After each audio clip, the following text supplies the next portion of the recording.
On Health. On Health. Média, Innovation. santé.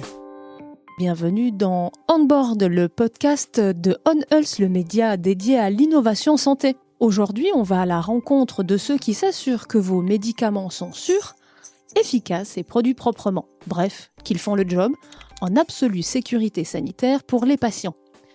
Pour former ces inspecteurs du Médoc, il y a une formation d'élite pour ça. Et elle se trouve à Dijon, à l'université de Bourgogne-Europe. Il s'agit du Master 2 Pro AQPS pour Assurance, Qualité des produits de santé. Pour comprendre les enjeux de ce diplôme, nous sommes allés à l'UBE rencontrer Véronique Bérard, docteur en pharmacie galénique, maître de conférence et responsable du Master dijonnais. Elle nous a accueillis dans son bureau, logé au sein de l'UFR des sciences de santé. Elle reviendra avec nous sur l'histoire de la formation, ses liens avec les industries pharmaceutiques et nous parlera également des salaires de ses étudiants une fois entrés sur le marché. Le tout sous l'œil attentif des élèves dont les trombines sont affichées au mur à chaque nouvelle promotion. Véronique, bonjour. Bonjour. Alors une première question qui est stratégique, Véronique, pour commencer, AQPS. 4 lettres qui forment précisément à quoi ? Qui forment à des métiers de qualiticiens, de personnes qui vont s'assurer de la qualité des médicaments, mais pas que, des dispositifs médicaux, de tous les produits de santé qui vont permettre de soigner, prévenir les maladies pour les personnes, mais aussi pour les animaux, puisqu'on touche l'industrie vétérinaire. Alors ça veut dire que si je peux ingérer une molécule contre le mal de tête sans risquer de m'empoisonner, c'est grâce à vos élèves. Oui, bien sûr, puisqu'ils vont sécuriser depuis la recherche et développement jusqu'à la production, jusqu'au conditionnement, mais aussi une fois qu'ils seront mis sur le marché, parce qu'on a des étudiants qui font de l'assurance qualité en ce qu'on appelle la pharmacovigilance, le suivi post-délivrance sur le marché. Alors les animaux, c'est intéressant. Ça veut dire que si je peux soigner mon chien Toby sans risque, c'est aussi grâce à eux. Bien entendu, on a énormément d'étudiants qui sont dans le milieu vétérinaire, que ce soit Vetoquinol, Virbac et toute autre entreprise vétérinaire. Nos étudiants sécurisent très très bien les médicaments vétérinaires. Alors ce master vient de fêter ses 30 ans, il a été créé en 1995. Pourquoi on a ressenti le besoin de créer cette formation à l'époque ? Alors, ça a été une volonté de madame le professeur Yvette Pourcelot, qui est un professeur honoraire et qui est toujours la petite voix qui me guide plus de 30 ans après, pour orienter ce master et qu'il soit le plus proche de l'actualité et de l'évolution des médicaments. Donc c'était une volonté à l'origine de rapprochement de l'industrie et elle a décidé qu'au niveau de l'assurance qualité, il n'y avait pas grand-chose à développer. Elle a créé ce master qui au début s'appelait QMPS, Qualité du médicament et des produits de santé, pour devenir après AQPS et harmonisation internationale, puisque les normes ayant changé, on est passé d'une réglementation nationale, européenne à internationale. Et on a suivi toutes ces évolutions grâce à elle. Effectivement, ça paraît très novateur, ça n'existait nulle part ailleurs ?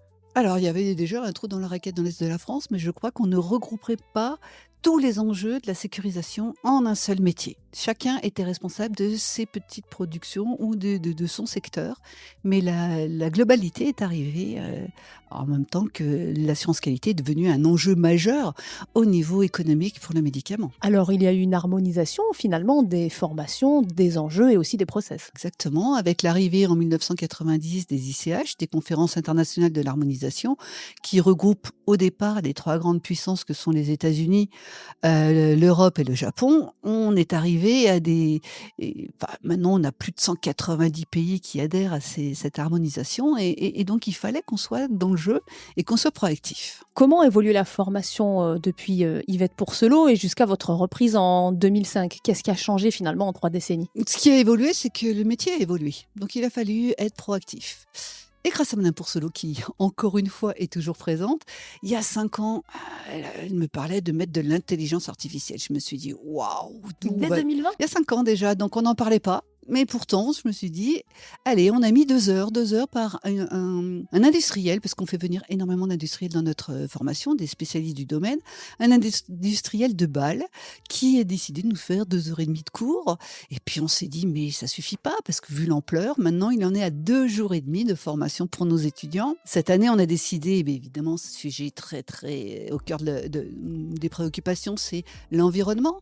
Donc on va ajouter des cours, des enseignements, des TP de décarbonation et de respect des normes environnementales pour l'avenir et pour que les entreprises pharmaceutiques fassent un gros effort là-dessus, parce qu'elles sont quand même pas les industries les plus propres du monde. Finalement, vous avez juste suivi les évolutions de société. Vous suivez le monde. Et j'espère bien, c'est le but, c'est même essayer d'être proactif, d'avoir la formation avant les demandes dans l'industrie, pour que nos étudiants soient les plus facilement recrutés, ce qui est déjà le cas, mais en plus qu'ils puissent être de force de proposition dès leur embauche. Eh bien, rejoignons finalement maintenant votre salle de classe. Quel profil on va trouver à vos côtés et comment on accède à ce master ? Alors, de 2 voies différentes, c'est-à-dire qu'on a le profil du pharmacien qui, en 5e année, décide de s'orienter vers l'assurance qualité, et on offre une formation de double diplôme à partir de la fin de la 5e année. Donc la 6e année conclut leurs années de pharmacie, mais en même temps leur donne une spécialisation d'assureur qualité d'un M2. Il y a aussi la formation qui vient de notre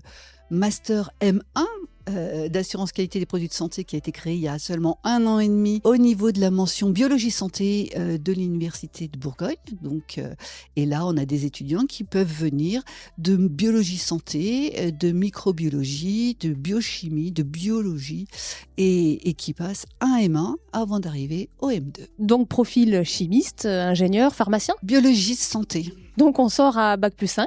Ouais. Minimum. Mais est-ce qu'on peut aussi tenter une thèse après ? C'est pas forcément le but, parce que nous, on veut des professionnels. Donc, faire une thèse après, c'est de faire un doctorat qui durera 3 ans. Cet avantage, je ne pense pas qu'il soit... Enfin, ça, c'est que pour les pharmaciens. Les autres, il faut qu'ils reprennent leurs années de pharmacie, avec une équivalence peut-être à la 2e ou la 3e année, ce qui est beaucoup trop long. Mais nous, on veut des étudiants qui soient prêts. Des opérationnels. Tout à fait directement, et d'ailleurs ça se voit, ils sont tous pris au maximum 1 mois après la fin de leur stage, ils sont tous en poste, et ce depuis 30 ans. On a quasiment 98% d'étudiants en poste dans l'industrie pharmaceutique avec des très beaux profils. Alors on en parlera tout à l'heure de l'employabilité exceptionnelle de vos étudiants, mais je crois que les promos sont déjà assez petites, une 15aine d'élèves seulement. C'est une force ? Ouais, c'est une force, parce que non seulement on fait venir ces profils différents qui sont un atout entre eux. Entre les étudiants déjà, on a des entraides. Pour nous aussi, on peut vraiment les former quasiment un par un, on les connaît tous.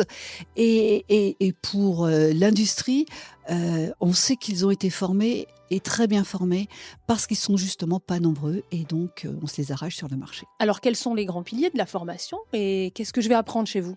Alors, qu'est-ce qu'on va voir ? On va voir le déploiement de l'assurance qualité. Alors déjà, qu'est-ce que c'est que l'assurance qualité ? Ça, ce sera fait surtout par des universitaires qui donneront les bases concrètes, les normes, les environnements, les bonnes pratiques de fabrication, les normes ICH, les normes ISO. C'est vraiment la base réglementaire pour aller dans la bonne direction.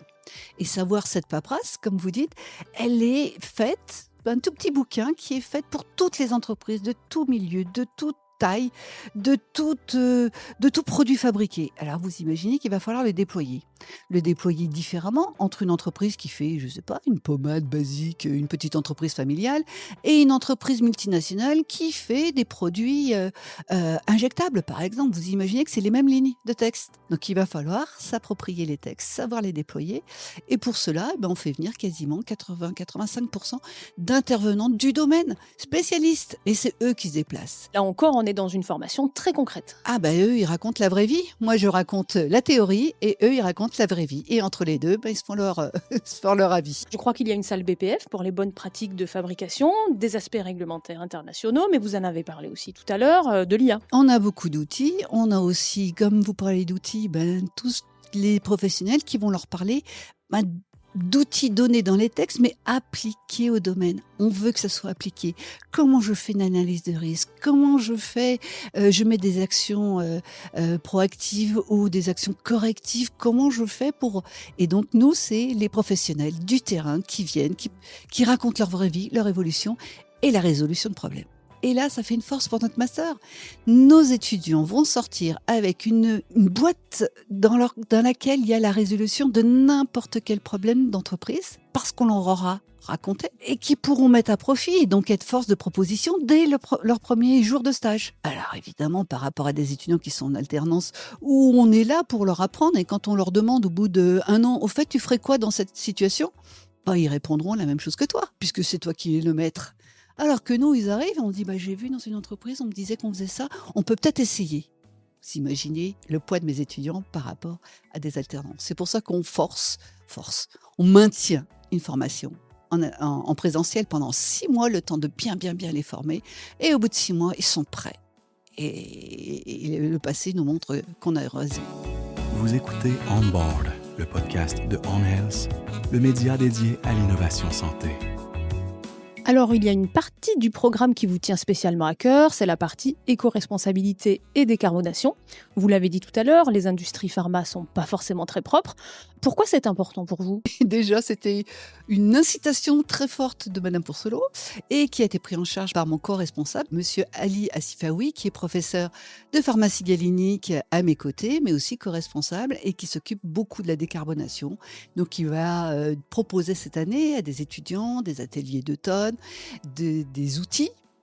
Et nos étudiants vont commencer à se former. C'est un démarrage, ça va être monté en puissance, j'imagine, si elle accroche. Ça, c'est remarquable. Tout à fait. Alors, qu'est-ce qui impacte le plus dans ces industries-là? On part de la chimie. Forcément, la chimie, c'est pas la chose la plus propre. On a eu le malheur... Maintenant, on s'en rend compte de déporter ça dans les entreprises chinoises. Tous nos principes actifs, 98% viennent de Chine. Donc, on a dépollué chez nous pour polluer chez les autres. Mais on a encore des entreprises qui font les dernières étapes, faire des médicaments. Et dans ce moyen-là, on a encore des possibilités d'être beaucoup plus propres et d'avoir des idées. Elles commencent par les étudiants, finalement. Elles commenceront par les étudiants et la prise en compte qui vont développer dans les entreprises. Alors, il y a un autre chapitre très important dans le cursus, c'est l'aspect psychologique. Est-ce que c'est important d'apprendre la gestion des émotions à quelqu'un qui va porter finalement la responsabilité dans l'eau de médicaments? Bien sûr, mais nous, les étudiants, d'accord, il y a les cours théoriques, il y a les cours pratiques, il y a tout ça. Mais un étudiant, c'est quelqu'un qui va aller dans une entreprise. Donc, pour aller dans une entreprise, il faut qu'il ait tous les outils là aussi. Donc, on fait des cours sur l'ergonomie au poste de travail, de manière à écrire des procédures où la personne sera au mieux de sa forme pour éviter les troubles musculo-squelettiques, les gestes répétitifs. Donc, nos étudiants sont déjà très alertés là-dessus. Et ils ont fait des développements aussi, en partenariat avec la personne qui s'en occupe. On fait aussi des cours de QSE cette année, qualité, environnement et sécurité, pour là aussi ouvrir des chakras à nos étudiants. Et puis surtout, on a une psychologue de travail, Madame Lamonica, qui nous fait 2 interventions de 3 heures sur la gestion des émotions au travail. Mais je pense que là, personnellement, c'est une richesse aussi pour les étudiants d'avoir ces outils. Et la gestion des conflits au travail, savoir comment un peu mettre de côté. Et je pense qu'avec tout ça, nos étudiants devront être des étudiants avertis, mais aussi beaucoup mieux et à l'aise dans leurs fonctions. Et qu'ils arrivent à mieux gérer le poids de la responsabilité lorsqu'ils seront au poste plus tard. Et puis aussi des cours de management. Et le management qui n'est plus le même style de management à l'époque.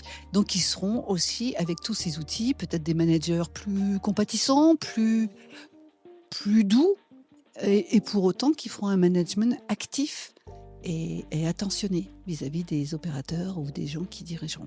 Parce qu'il y a des problèmes de management dans l'industrie pharma? J'imagine que c'est comme dans toutes les entreprises, il y a des hauts et il y a des bas, et c'est personnes dépendantes. Et c'est pour ça que je donne des outils pour quelle que soit la situation. Ils s'en servent ou ils s'en servent pas, mais en fonction du milieu, ils ne seront pas désemparés. Voilà, c'est plutôt pour ça que je l'ai fait. Alors on en parlait tout à l'heure, 98% d'insertion en milieu professionnel après le cursus, c'est énorme. Comment expliquez-vous cette employabilité immédiate ? Déjà, 85% des industriels viennent, donc c'est déjà, ils ont devant eux des potentiels étudiants. Nous, on fait déplacer les industriels parce que nos étudiants, ils sont un vivier potentiel embauchable. Donc, autant qu'ils soient face à face le plus tôt possible. Les industriels, ils peuvent choisir là aussi en fonction des personnalités qu'ils auront rencontrées. Ils font connaissance, ils ont des pauses. Non, c'est vraiment la proximité la plus riche.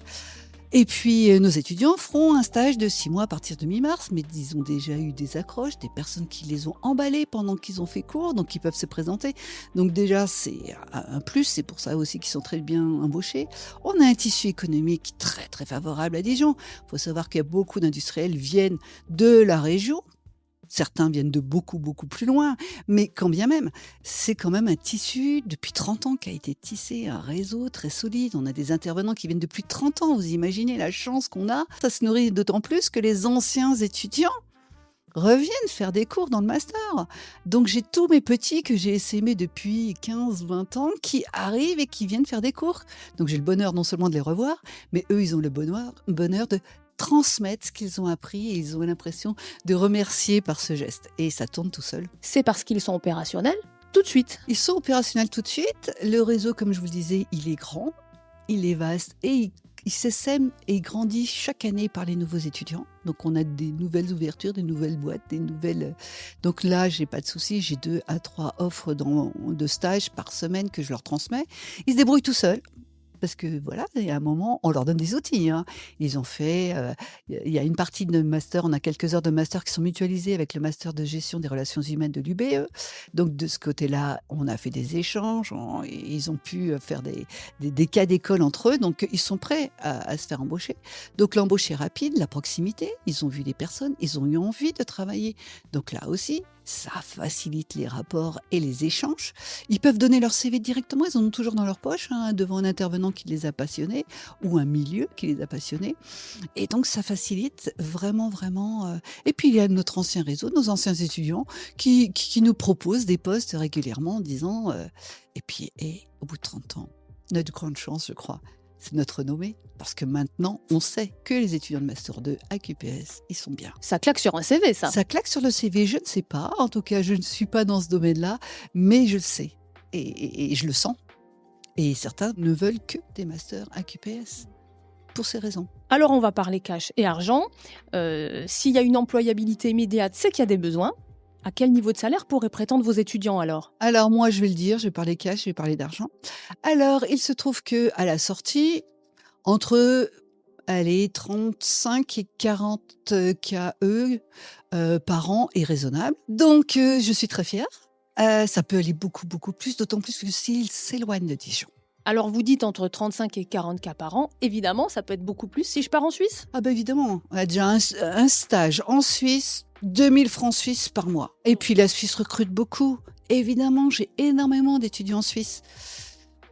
Alors Véronique, depuis tout à l'heure, on parle de médicaments, on parle d'industrie du médicament. Est-ce qu'il existe des liens entre votre formation et la prestigieuse ANSM, l'Agence nationale de sécurité du médicament ? Oui, bien évidemment, les étudiants vont devoir, à chaque fois qu'il y a des audits, préparer le terrain de l'audit de manière à ce que l'audit se passe au mieux avec les auditeurs de l'ANSM pour qu'ils puissent garder leur autorisation de fabrication, c'est-à-dire les bonnes pratiques de fabrication, et s'améliorer. Parce qu'à chaque fois qu'il y a un audit, il y a des remarques, et les remarques permettent de s'améliorer. Donc, c'est un jeu d'amélioration, c'est gagnant-gagnant.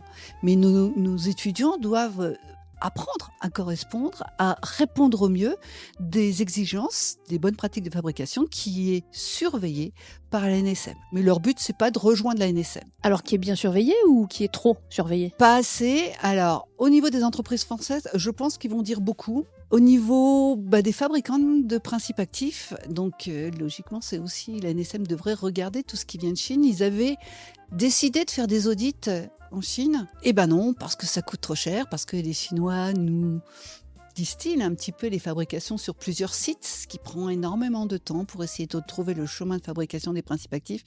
Et je crois que ça marche pas bien. Mais alors, du coup, le marché chinois, ça semble être un problème. C'était pourtant une solution à un moment donné. Alors ça a été une solution. Maintenant, ça devient un problème. Les ruptures de stock, on voit pourquoi. C'est une distillation de principes actifs. C'est pas qu'on manque de savoir-faire, c'est qu'on manque d'origine de principes actifs qui est la base de la fabrication des médicaments. Et puis, les sources où on a un petit peu du mal à comprendre la fabrication de A à Z. Vos étudiants sont-ils quand même intéressés par l'Asie pour travailler? Alors, j'en ai une qui travaille... J'en ai une qui est au Japon, une ancienne étudiante, et une qui travaille à Singapour. Donc, je pense que c'est des opportunités, bien entendu. Oui, parce que l'Asie, c'est finalement d'autres process, d'autres mentalités, d'autres manières de voir. Ouais, je suis pas sûre que ça attire plus que ça, puisque, comme je disais, nous, le but, c'est sécuriser la globalité. Et comme la globalité, elle est découpée en petits process, je suis pas sûre que ça soit un objectif pour les étudiants d'aller sécuriser. Mais ils sont quand même intéressés par la France, l'Europe, peut-être les États-Unis? Une de nos étudiantes va au Canada cette année, j'en ai à Édimbourg, aux États-Unis, partout, en Espagne, en Belgique, en Suisse. Mais ils partent pas tous quand même, les cerveaux, faut pas tous les faire partir. Je pense qu'ils ont envie aussi de s'expatrier. Ils sont formés à l'anglais, ils sont prêts à partir. À partir du moment où ils partent, on aura beaucoup de mal à les rattraper, bien entendu. Véronique, ce master, il est surtout connecté aux entreprises du réseau Biovaliance. Alors, pour ceux qui nous écoutent, je le rappelle, Biovaliance, c'est une marque, une dynamique qui réunit les acteurs de la région Bourgogne-Franche-Comté qui travaillent sur les biothérapies, c'est-à-dire celles qui utilisent le vivant pour imaginer les soins de demain. Il y aura d'ailleurs des assises des biothérapies en Bourgogne-Franche-Comté dans quelques mois. Véronique, vous, quelles sont vos attentes sur ces nouvelles thérapies ? Je trouve que c'est long. L'attente est longue. Les espoirs, oui, pourquoi pas, mais même quand on voit les bonnes pratiques de fabrication, donc notre Bible, je dois dire, en matière de fabrication des médicaments, l'annexe 1 qui vient d'être remodelée prend pas tout à fait encore en compte les biomédicaments, puisque on a encore des contrôles en finale pour les médicaments fabriqués. Or, on aura affaire à des petits lots. Et si les contrôles sont destructifs, comment va-t-on gérer ? Et là, les lignes sont encore pas assez bien écrites, entre guillemets, ou encore troubles au niveau de l'interprétation pour les personnes qui vont travailler en biomédicaments. Finalement, c'est une structure qui manque un peu de maturité, mais qui va grandir. Oui, tout à fait. Et surtout au niveau réglementaire. On a besoin de grandir. On a affaire à du vivant. Et pour avoir quelque chose de très stable au niveau du vivant, on va devoir améliorer les textes qui vont les régir. Or, nos textes sont encore des textes qui touchent tout, de la petite pommade à la vaseline jusqu'aux biomédicaments. Et donc, c'est les mêmes lignes devront être digérées, apprivoisées, de manière à ce que tout le monde puisse travailler dans la même direction au bout d'un moment. Eh bien, écoutez, Véronique, on arrive à la fin de ce podcast. Un mot peut-être pour une conclusion. Votre fierté la plus grande depuis ces 20 ans de formation ? Ma plus grande fierté, c'est tous les étudiants que j'ai formés. Donc, il y en a à peu près en 31 ans cette année. On en a formé environ 450. Et ma plus grande fierté, je crois que ça a été le 15 février dernier. On a fêté les 30 ans. Et c'était une bouffée d'oxygène de voir tous ces petits, leurs réalisations. Ils ont l'air heureux quand même, hein. Leurs réalisations. J'ai une petite qui est responsable d'une boîte de 1000 personnes à Lausanne, qui revient faire des cours. Mais c'est pas la seule, il y en a énormément. Il y en a un petit qui est en train, enfin petit, je dis des petits, mais qui depuis 15 ans travaille en consulting. Il est là, il est en train de monter une entreprise de Becton Dickinson aux États-Unis. Et il fait des allers-retours tous les 15 jours. Et tous les autres. Mais chaque petit caillou que j'ai semé, ça donne de grands espoirs. Ils sont super, mes petits. Et c'est cette fierté, c'est leur réussite et ma fierté, c'est tout. Et qu'est-ce que vous diriez à Yvette Pourcelot, la fondatrice de ce master ? Merci de m'avoir donné cet héritage qui a été parfois un petit peu lourd, qui est toujours un petit peu lourd de temps en temps, mais qui sera transmis comme elle me l'a transmis à Monsieur Assifaoui, parce que c'est quelque chose qu'il ne faut surtout pas laisser tomber. On y croit. Elle, d'ailleurs, je dois avoir rendez-vous avec elle la semaine prochaine pour un petit débrief, comme je le fais tous les mois, pour faire avancer le master. Vous voyez qu'elle est très, très, très présente et merci à elle de tout mon cœur. Eh bien, on lui souhaite d'écouter ce podcast. Merci beaucoup, Dr Bérard. Je vous remercie beaucoup. Merci également à l'AER, l'Agence économique régionale de Bourgogne-Franche-Comté, partenaire de ce contenu. Je rappelle enfin que la dynamique Biovaliance est portée par la région de Bourgogne-Franche-Comté et je vous remercie d'avoir suivi ce podcast. À bientôt. On Health. On Health. Média, Innovation. santé.